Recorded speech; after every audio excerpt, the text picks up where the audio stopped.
YouTube, Sogil here, and infinity is a pretty large concept. I mean, most people think of it as a number, but it isn't actually technically a number in the traditional sense, like 1, 2, 3, 4, 5, 6, 7, 8, 9. It's basically just an amalgamation of all different numbers, but there are multiple different types of infinity that you may not have heard about. The two main types are countable and uncountable infinity. So countable infinity is, well, countable. You can never reach the end of it because the universe will end before you can, but you can count towards it. Countable infinity is the number of integers there are, which means whole numbers. So 1, 2, 3, 4, 5, 6, 7, 8, 9, 10, 11, 12, for example. Or how many hours there are in infinity days. And so you can count it, but you can never reach the end, of course.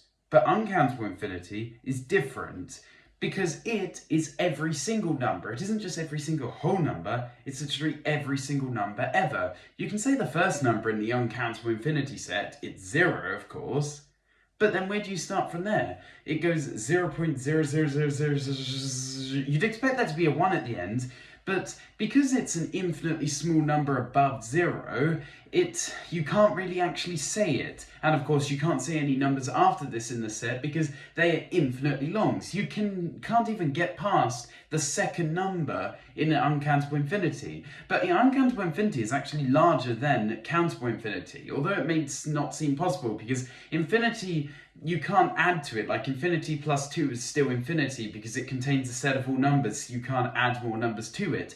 But let's say you drew up a table with all infinity numbers, countable infinity numbers, and you match them all up to an uncountable infinity number. Well, take the first, so if you have these on a table like this, you would take the first number from the first uncountable infinity number, the second from the second, the third from the third, the fourth from the fourth, fifth from the fifth, sixth from the sixth, and so on. And this will create an entirely new number that is not on that table. It is nowhere on that table, but you've just made it, and it's an uncountable number because it's a decimal, because it goes on forever, but you just made it. So even though you've already used up every single countable infinity number, you can still make more uncountable infinity numbers, so it's larger. There are other types of infinities as well, such as complex infinity, but that's a whole topic for another video.